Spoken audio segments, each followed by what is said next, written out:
안녕하세요. 콤비치과 원장 황용인입니다. 오늘은 임플란트 시술 후에 이 임플란트를 반영구적으로 오랫동안 사용하는 방법에 대해서 좀 말씀을 드리려고 합니다.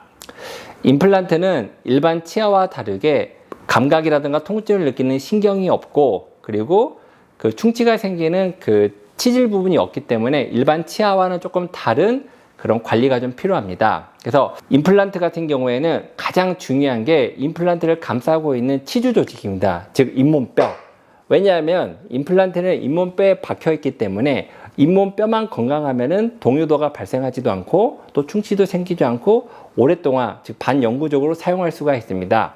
그러면은 이 임플란트의 주위를 감싸고 있는 잇몸뼈를 어떻게 관리를 해야 되냐면은, 우리 치아 같은 경우에는 그 치아 뿌리를 감싸고 있는 잇몸뼈와 그 치아 뿌리 사이에는 치주인대라는 조직이 있습니다. 그래서 그 치주인대라는 조직이 잇몸뼈를 약하게 하는 그 세균으로부터 방어 역할을 해주기도 하고, 또 치주인대는 그 세균으로부터 공격을 받았을 때 통증이라던가 그런 걸 느껴서 환자분들이 먼저 내가 그런 아픔을 느끼면 빨리 병원에 가서 뭔가 이렇게 치료를 받거나 이렇게 시술을 받을 수가 있는데, 임플란트 같은 경우에는 자연치아하고 다르게 치주인대라는 조직이 없습니다. 그래서 임플란트와 그 잇몸뼈 사이에 치주인대가 없기 때문에 세균으로부터 공격을 받아서 잇몸뼈가 약해져도 통증을 느끼지 못하게 됩니다. 그래서 임플란트 같은 경우에는 한참 시간이 지나서 잇몸뼈가 많이 녹고 고름이 잡히고 이렇게 나빠져야, 그때서야 환자분들이 뭔가 이상함을 느끼고 병원을 방문하기 때문에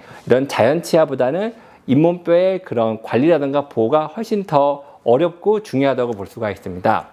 그래서 제가 대표적으로 그 잇몸뼈를 좀 보호할 수 있는, 즉 관리할 수 있는 방법을 말씀드린다면은, 당연한 소리겠지만 주기적인 치과의 방문과 그리고 잇몸 치료라고 말씀드릴 수 있을 것 같습니다. 그래서 잇몸 치료 같은 경우에는 주기적으로 스케일링을 받으시고, 그리고 스케일링으로 조금 안 될 정도로 잇몸이 좀 많이 나빠져 있다, 그런 경우에는 뭐 치주 소파술 같은 잇몸 치료 같은 거를 좀 하시는 게 좋고, 그리고 이렇게 잇몸 치료를 받기 전에 집에서는 뭐 치간 칫솔이라던가 아니면 치실 같은 걸 사용을 해서 최대한 음식물이 안 끼게끔, 아니면 끼더라도 바로바로 빼서 염증이 안 생기게끔 도와주시고, 그리고 후속적으로는 뭐 워터픽 같은 이렇게 물로 이렇게 쏟는 걸로 해서 잇몸 마사지 같은 것도 해주시고, 이런 식으로 최대한 잇몸 질환이 안 생기게끔 관리하시는 게 좋고, 그리고 뭐 정기 검진을 통해서 뭐 6개월에 한 번, 1년에 뭐 한 번 이런 식으로 꾸준히 병원을 방문하셔서 잇몸 체크도 받아보시고 임플란트 상태도 관리를 받아보시는 게 좋습니다.